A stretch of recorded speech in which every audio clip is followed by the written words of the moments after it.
Ajouter le processus sécessionniste de la Catalogne fut un épisode de déloyauté envers les Catalans eux-mêmes et un FIC, car ses promoteurs savaient qu'il n'était pas viable, a déclaré lundi la vice-présidente du gouvernement conservateur espagnol.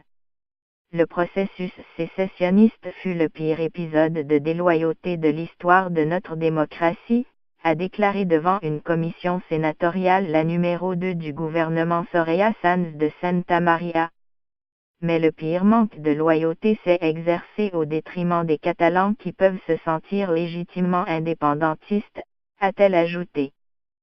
Car c'est à eux qu'ils ont fait croire que ce qui n'était qu'une énorme représentation, un épisode symbolique, un fait qu'en tout point, était presque une réalité, a-t-elle ajouté, avant de marteler, ce fut un processus fondé sur la post-vérité. Soraya Sanz de Santa Maria a ensuite assuré que les structures des États qui étaient censées être prêtes n'étaient que des notes sur un agenda et qu'en privé les séparatistes se disaient que c'était impossible. La vice-présidente a fait ces déclarations en présentant lundi devant le Sénat le bilan de sa gestion à la tête de la Catalogne, que le gouvernement dirige en direct depuis la tentative de sécession du 27 octobre. En principe, dès qu'un nouveau gouvernement aura pris les rênes de la région, cette mise sous tutelle cessera.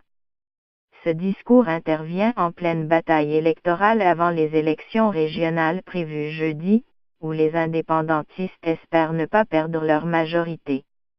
Le bras droit de Mariano Rajoy en a profité pour assurer que les indépendantistes avaient instrumentalisé les fonds régionaux au service de leurs objectifs, les accusant notamment d'avoir alloué plus de 10 millions d'euros à leur représentation diplomatique à l'étranger alors que des services hospitaliers entiers étaient fermés.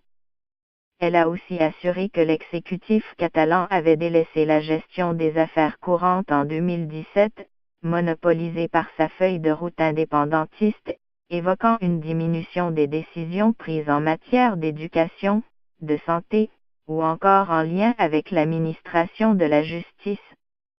Si le processus est un FIC, alors pourquoi le chef de file indépendantiste Oriol Junqueras, ex-numéro 2 du gouvernement catalan destitué par Madrid, est-il en prison?